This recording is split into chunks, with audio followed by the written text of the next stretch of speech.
Hi students and parents.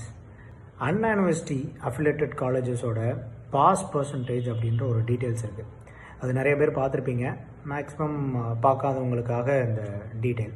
So அதில் என்ன பண்ணியிருப்பாங்கன்னா, ஒவ்வொரு காலேஜில் இருந்தும் எத்தனை பேர் எக்ஸாம்ஸ்க்கு அப்பியர் ஆகியிருக்காங்க, அதில் எத்தனை பேர் கிளியர் ஆகியிருக்காங்க, அதில் என்ன பர்சன்டேஜ் அப்படின்றத ரொம்ப கிளியராக கொடுத்துருப்பாங்க. ஸ்டூடெண்ட்ஸ் அண்ட் பேரண்ட்ஸ் மைண்டில் நிறைய காலேஜஸ் இப்போ லிஸ்ட் பண்ணி வச்சுருப்பீங்க. இந்தந்த காலேஜில் போகலாம், இந்தந்த காலேஜ் ஜாயின் பண்ணலாம், பக்கத்துலேயே இருக்குது, அதனால நம்ம இந்த காலேஜில் ஜாயின் பண்ணிடலாம், இல்லை ஃபீஸ் கம்மியாக இருக்குது இதில் ஜாயின் பண்ணிடலாம் அப்படின்னு நிறைய தாட்ஸ் வச்சுருப்பீங்க. சரி, அதில் முக்கியமாக பார்க்க வேண்டியது இந்த டேட்டாவை. சரி, அந்த காலேஜில் இருந்து எத்தனை ஸ்டூடெண்ட்ஸ் எக்ஸாம் எழுதியிருக்காங்க, எத்தனை பேர் குவாலிஃபை ஆகியிருக்காங்க, ஸோ இந்த மினிமம் டீட்டெயிலாவது நீங்கள் பார்க்கணும். பார்த்துட்டு அந்த காலேஜை நேர்லையும் விசிட் பண்ணிவிட்டு நீங்கள் அந்த காலேஜை சூஸ் பண்ணிங்கன்னா ரொம்ப நல்லாயிருக்கும். தேங்க்யூ. All the best.